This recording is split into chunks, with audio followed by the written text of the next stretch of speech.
Martin Scorsese once made a film so powerful that the studio boss bragged about destroying it. The year was 2002, and Scorsese had poured his soul into an epic masterpiece. But when the wrong person saw it, they took a knife to his vision. What got cut wasn't just scenes, it was the heart of the story. Scorsese later said he never wanted to make a film that way again. For over 20 years, that original version has stayed hidden. And today, we're finally revealing what they tried so hard to bury. Martin Charles Scorsese was born on November 17, 1942, in Flushing, Queens, New York. His parents both worked long hours in the garment district just to survive. His father pressed clothes. His mother stitched fabrics as a seamstress. They lived in a working-class neighborhood and barely made enough to get by. Their last name was originally Scorsese, which means Scottish in Italian, but a mistake during immigration changed it to Scorsese. By the time he was just 3 years old, Martin started suffering from severe asthma attacks. His condition was so bad, he couldn't play outside or join in with other kids. He had to sleep in a special medical tent right inside the family's tiny apartment. But instead of feeling sorry for him, his family turned it into something else. His parents and older brother Frank started taking him to movie theaters constantly. He couldn't run around, but he could sit still and watch. And so he watched everything.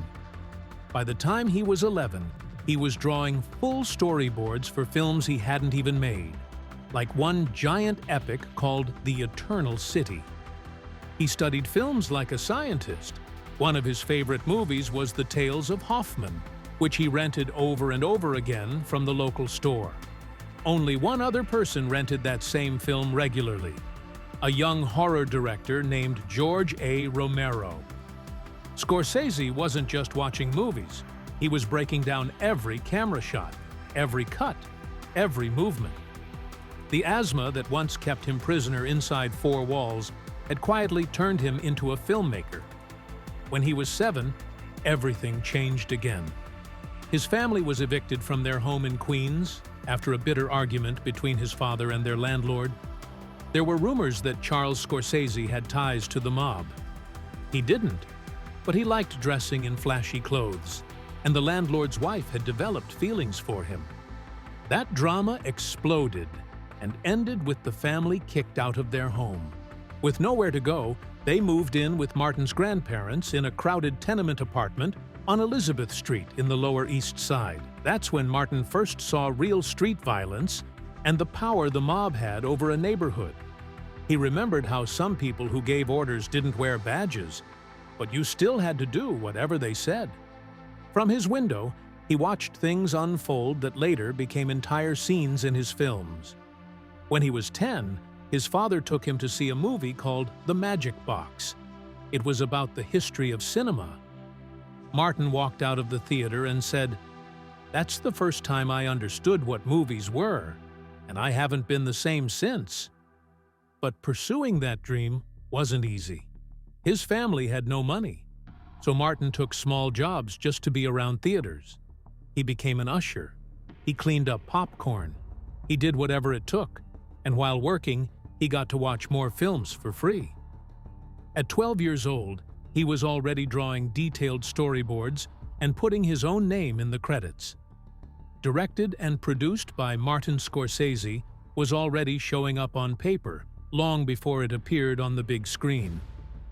At 14, Martin thought he had a different calling. He enrolled in Cathedral College, a seminary in Manhattan. He honestly believed that becoming a priest was the best way to be saved. But puberty, music, and temptation hit him all at once. He got distracted by girls. He fell in love with rock and roll. His grades dropped. He even snuck girls into the dorms. That got him expelled within a year. He had failed to become a priest. That spiritual rejection shook him deeply. But instead of giving up, he redirected that spiritual energy into something else. He later said that filmmaking became his new way of expressing his beliefs. Themes like guilt, redemption, and inner conflict started showing up in his work from that moment forward. In 1960, he gave up on the priesthood for good and enrolled in NYU's film program. Just 3 years later, he made a strange 9-minute short called "What's a Nice Girl Like You Doing in a Place Like This?" It only cost $3,000 to make. The film was weird. It was about a man trapped inside a photograph. People thought Scorsese had lost his mind, but his professors saw something else. They gave him the Jesse Lasky Jr. Screenwriting Award. That strange little movie already had all the signs of what would come next: nervous men, obsession, and sharp camera work. In 1964, when he was just 22, he made another short called "It's Not Just You, Murray." It was basically a dry run for Goodfellas, 26 years early. This short film showed a small-time gangster bragging about his success while being robbed and betrayed without even noticing. Scorsese used freeze frames, jump cuts, voice-over narration, and quick montages, the exact tools that would later define his style. He filmed it in Little Italy with real locals and student actors. It was raw. It was fast. It was already the DNA of his future work. In 1965, he met a fellow NYU student named Harvey Keitel. They were both broke and shared a tiny apartment for just $40 a month. Together, they started working on Who's That Knocking at My Door? It took 3 years to finish. They had no money. Scorsese's mentor, Haig Manoogian, believed in him so much he mortgaged his house to raise $75,000 to fund the movie. That film explored guilt, sex, religion, and shame in a way Hollywood wasn't ready for. There's a scene where Keitel's character learns his girlfriend was raped, and he rejects her for it. It was brutally honest. Some theaters refused to show it. But it also marked the beginning of a partnership that would last 5 decades and produce 8 films together. In 1969, Scorsese needed cash and took an assistant editor job on a documentary about Woodstock. He earned just $150 a week. But something happened during the editing. He synced camera cuts to the beat of Keith Moon's drumming during The Who's set. That technique later became one of his trademarks. While working on that film, he also got caught up in the anti-Vietnam War movement. He even went to Washington, D.C. to film protests and tear gas attacks. He thought about quitting film altogether to become a full-time activist, but the editing he did on Woodstock was so good that it won the Oscar for Best Documentary. And Scorsese, at just 27, got his first taste of Hollywood awards. 1 year earlier, in 1968, he had written a script called Season of the Witch, which later became Mean Streets. Every studio rejected it. One exec said it was unwatchable garbage about Italian criminals. Scorsese was broke. He was editing low-budget films for $50 a day just to survive. He ate cheap pizza. He lived on coffee. He sometimes slept in the editing room. But during those hard 5 years, he learned every part of filmmaking, from sound to color. So when he finally got to make Mean Streets in 1973, he was ready. A year earlier, in 1972, Roger Corman gave him $600,000 and 24 days to shoot a movie called Boxcar Bertha. It was an exploitation film filled with violence, nudity, and car chases. But while shooting it in Arkansas, actress Barbara Hershey gave him a book called The Last Temptation of Christ. That moment planted the seed for what would become Scorsese's most controversial film years later. When Mean Streets came out in October 1973, it blew everyone away. It cost just $500,000 to make and earned $3 million. The film's fight scenes came straight from the bars of Little Italy. Robert De Niro's performance as Johnny Boy won multiple critics' awards. The film was so raw and real that the Library of Congress later placed it in the National Film Registry. Overnight, Scorsese became a serious name in the film world. But just 5 years later, in 1978, he nearly died. Depressed and rejected by Hollywood again, he turned to cocaine. At the Telluride Film Festival, he took a bad batch that clashed with his asthma meds. He collapsed and started coughing up blood.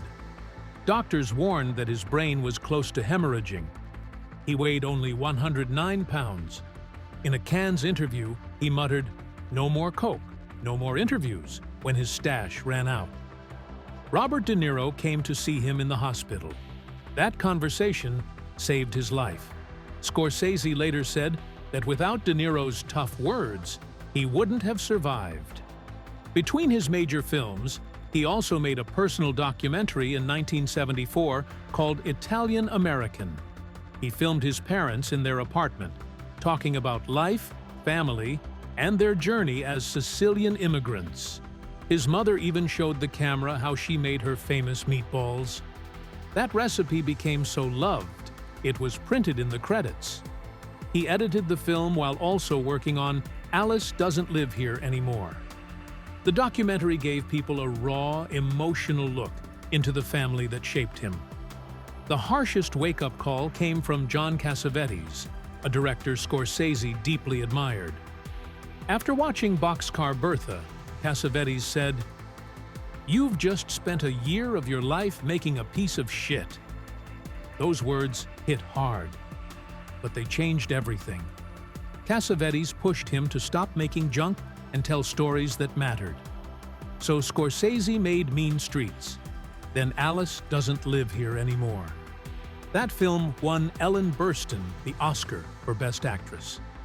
And Scorsese knew he had finally found his voice, not just as a director, but as a storyteller with something real to say. In late 1976, Martin Scorsese sat in a dark editing room staring at the final cut of Taxi Driver. He was only 34, but he already knew what he had made. It wasn't just a film, it was a powder keg. The final scene was drenched in blood. 3 men dead in a brothel, a young girl rescued, and Travis Bickle soaking in violence and silence. When Columbia Pictures showed the film to the ratings board, the MPAA threatened an X rating. That single letter could have destroyed everything. X meant no mainstream theaters, no money, no career, Scorsese snapped. He threatened the studio, told them he'd steal the reels himself and arm up if they dared to touch his film. But instead of folding, he outsmarted them. He remembered how Melville described blood in Moby Dick. Scorsese told the lab to drain the red, desaturate the blood into a deeper, dirtier tone. It worked. The violence stayed. The X rating disappeared. Taxi Driver was saved by a trick of color, and by a director who refused to let fear win. By the time it reached Cannes in May 1976, the air around the film was already electric. When it screened on the 27th, the reaction was instant chaos. Half the crowd cheered, half booed. Some French critics stormed out when the gunfire started. It was raw and polarizing. But Tennessee Williams, who led the jury that year, saw something more. He gave Scorsese the Palme d'Or on May 28th. At 33, Scorsese became one of the youngest Americans to win it. He stood there, not as a polished Hollywood star, but as an angry, exhausted New Yorker defending what he made. He told the press the movie wasn't glorifying violence. It was revealing the sickness hiding inside people. Still, the French newspaper Le Figaro called it fascist propaganda. It didn't matter. Scorsese had proven something terrifying could also be important. But even before the world saw the film, Scorsese was falling apart. In late 1975, after divorcing Lorraine Brennan, he locked himself in his Manhattan apartment. He was 33, alone, and losing his grip. The editing room became his second home, or maybe his hiding place. He didn't sleep. He didn't eat. He started using cocaine heavily.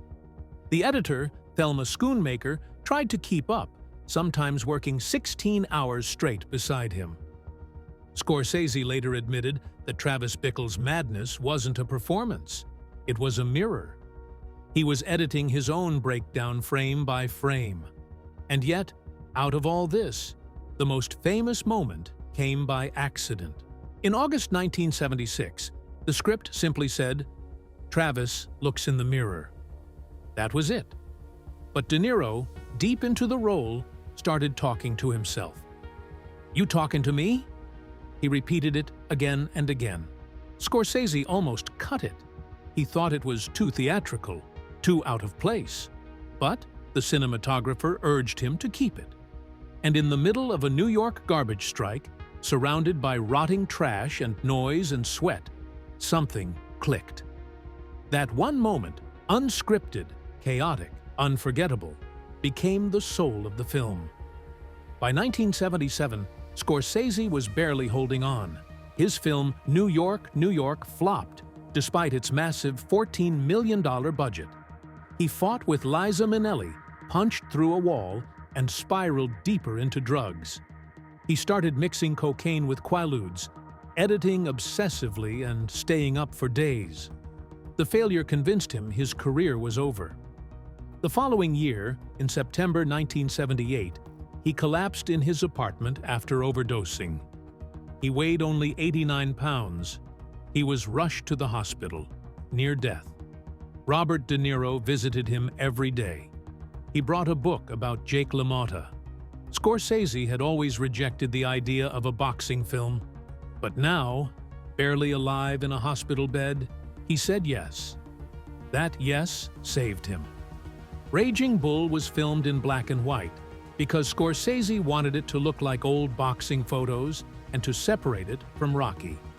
Executives said it was a mistake, but he stuck to it.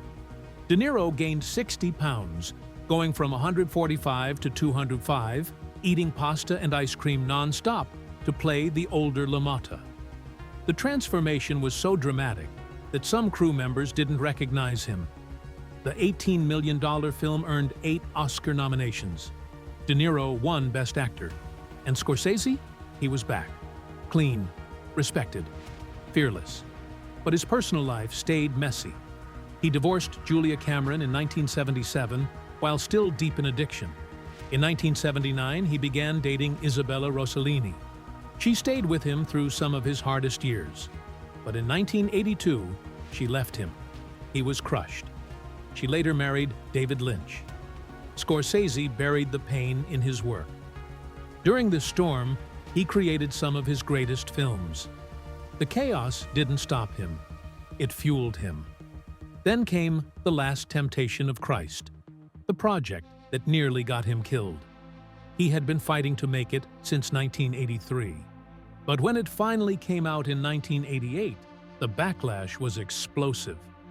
Protesters flooded Universal's offices. One man dressed as a studio executive and staged a mock crucifixion. Religious groups called it blasphemy. Bill Bright even offered to buy the film's negative just to burn it. Scorsese got death threats so serious that the FBI stepped in. He needed bodyguards. Public appearances were canceled. On October 22, 1988, in Paris, Catholic extremists firebombed a theater showing the film. 13 people were injured. 4 were badly burned. That night proved that ideas could still start fires.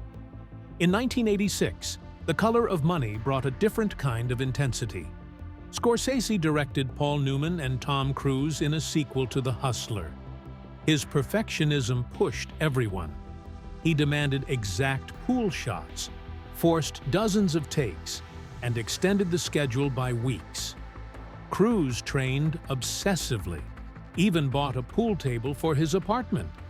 But for one trick shot, Scorsese insisted on using a professional. He didn't want to wait for Cruise to learn it.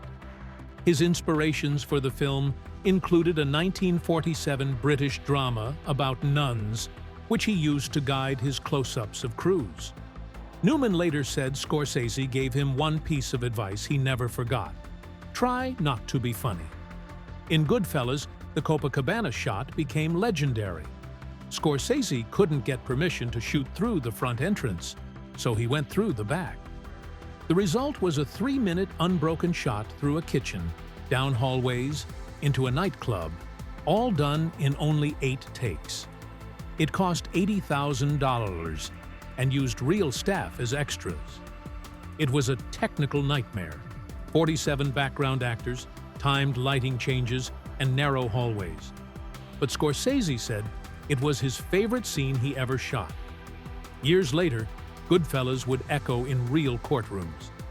In January 2014, Vincent Asaro, a Bonanno crime family captain, was arrested for the real Lufthansa heist shown in the film.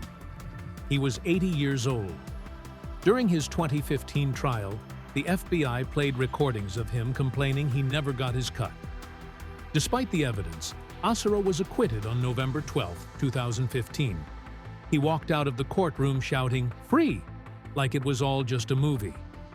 After Kundun was filmed in Morocco in 1996, Scorsese met Helen Morris. She was supposed to stay 1 week. She stayed 6 months. They married on July 22, 1999. Morris had Parkinson's. She'd been diagnosed in 1990. She was tough, smart, and came from a line that included Declaration of Independence signers and literary giants. Scorsese called her strength unlike anything he'd ever seen. They had a daughter, Francesca, who later became a director too. Around Cape Fear, Scorsese was in a relationship with actress Illeana Douglas. Their time together was intense. They were in love while filming violent scenes. She later said directing her brutal assault scene while they were dating made Scorsese uncomfortable. But she stayed professional. She described herself as a rebel. She wasn't sure why Scorsese loved her, but they shared a love for old movies and Mel Brooks albums, quoting lines to each other like kids. In 1995, Casino almost got banned. The MPAA demanded 18 minutes of cuts because of violence, especially the head in vice scene. Scorsese fought back. He filmed fake torture scenes just to distract the censors. He argued that everything came from real FBI tapes. It worked. After 3 months of appeals, he secured an R rating with barely any changes. The film stayed brutal, and the system blinked first. Even in 1993, when he made The Age of Innocence, Scorsese couldn't let go of violence. There was no blood, no guns, just a moment in a carriage where 2 people couldn't say what they wanted to. He said that scene was more violent than Raging Bull. Not physically, but emotionally. It took 12 takes to get it right. He'd spent 6 months studying how people in the 1870s held back their feelings, how silence could cut deeper than any knife. Critics didn't understand it at first, but it earned 5 Oscar nominations. It proved that even without blood, Scorsese could still make you feel like you'd been hit in the gut. In 2001, a few lucky journalists got to watch a version of Gangs of New York that almost no one else ever saw. It was longer, deeper, and didn't have the voiceover narration that ended up in the version released later. Martin Scorsese had made a 3-hour and 36-minute epic that he poured his soul into. But when Harvey Weinstein saw it, things turned ugly. Weinstein slashed it down to just 2 hours and 47 minutes. Nearly an entire hour was ripped out. He didn't even try to hide what he did. He bragged about it, saying the real action wasn't in the movie, but in the editing room. By April 2003, the New York Times said Scorsese and Weinstein were at war. Scorsese felt crushed. He later told GQ that he never wanted to make a film that way again. He almost walked away from Hollywood for good. But while he was battling with studios, life outside the camera got even more complicated. In 1999, just 4 months after marrying Helen Morris, Scorsese became a father again at 57. Their daughter Francesca was born on November 16th, but behind that joy was fear. Helen had been diagnosed with Parkinson's disease back in 1990. She was 51 when she got pregnant, and her health made it a high-risk pregnancy. Meanwhile, Scorsese's asthma made his own life unpredictable, especially with the long days on set. Years passed, and Helen's condition grew worse. In 2024, Francesca shared on TikTok how her mother now faces dementia caused by Parkinson's and has to be taken to the emergency room often for falls, broken bones, infections. These personal battles have quietly shaped the way Scorsese sees everything. Then came The Departed. In 2007, after decades of near misses, Scorsese finally won the Oscar for Best Director. The film exploded with tension and ended with a moment that split audiences. As the final scene faded, a rat crawled across a windowsill. Some people loved the symbolism. Others hated how obvious it was. But Scorsese had buried the idea of betrayal deep in the film. Frank Costello talked about rats while unknowingly chatting with an undercover cop. The rat wasn't just a rodent, it was a warning. Still, the shot was so controversial that fans started campaigns begging for the rat to be removed from future versions. Despite all that, the movie made $291 million worldwide.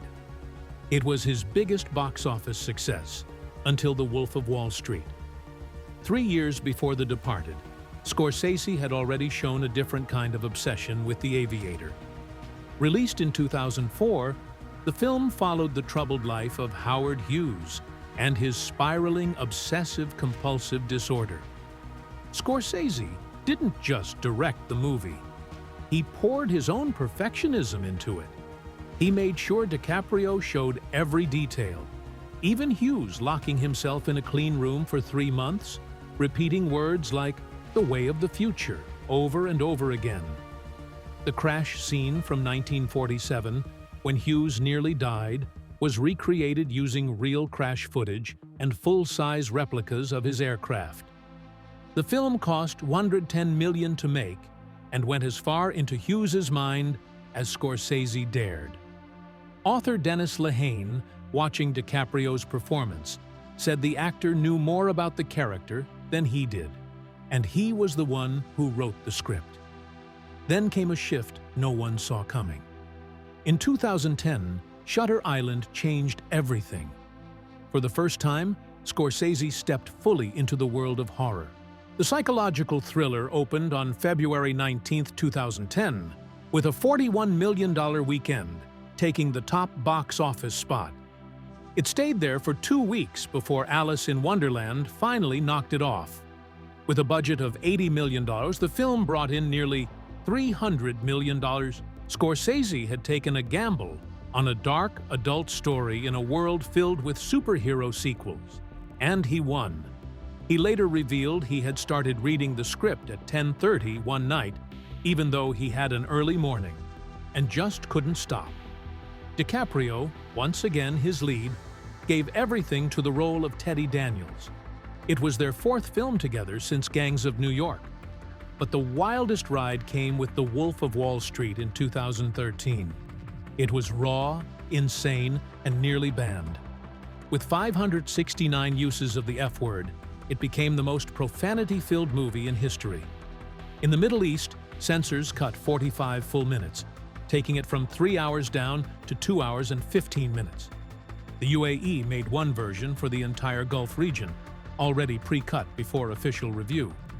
Lebanon and India removed entire scenes, including gay orgies and Jonah Hill's outrageous behavior.